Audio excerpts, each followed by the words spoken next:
Ihipan mo nga. Yan. Kuya, ihipan mo din. Yan. Okay. Sa tingin nyo, ano na naman? Pera o candy? Ha? O, sino gusto ng pera? Ayan. Okay, sino? Magkano hulang mo? Tito. 100 sa'yo. 100. Sino pa? Ayan, magkano? 20. 20 din. Ayan, mali. O, sino pa? Ang makahula po ng laman nito. Erika, kakanta ka na ha. Ha? Piso. 100. Magkano sa'yo? Mang Tito. 500. Tita, magkano sa'yo? $1. Okay. Ayan, dito tayo. Tita, magkano hula mo? Ayan, hulaan nyo na. O, hinaan mo po sa inyo na pag nahulaan nyo. 50 pesos. 20. Okay, tignan natin ha. Okay, naman sila ng tatlo.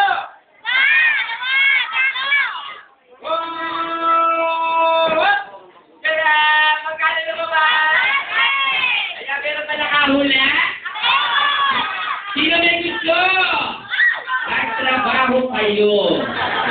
Di ba? Ang pera ay hindi hihingi kundi pinaghihirapan. Okay. Kuya, gusto mo ba ng 500? Sino may gusto? Ayan. Okay, ang 500. Ito. Kuya, hawakan mo. Ilagay mo lang ulit. Tapos tatakpan natin. Pag nawala yan, mapupunta yan sa bulsa mo.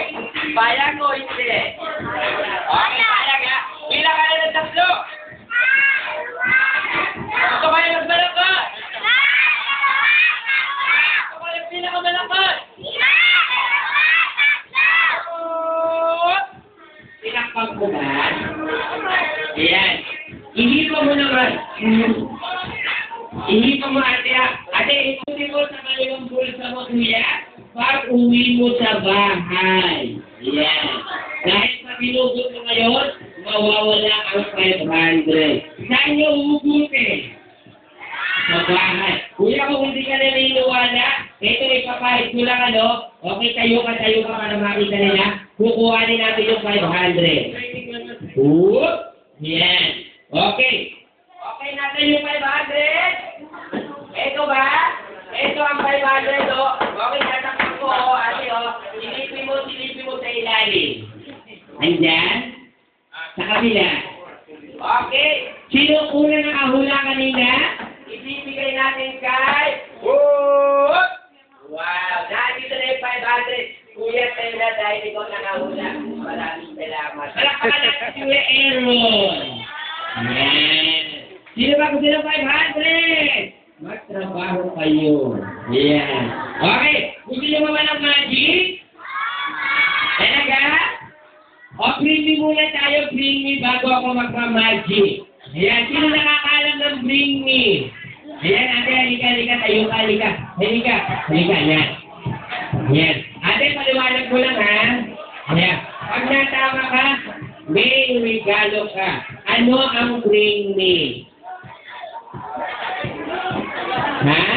Lakas mo ha?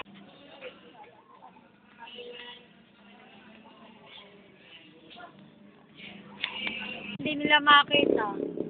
Wala sa kapapasa.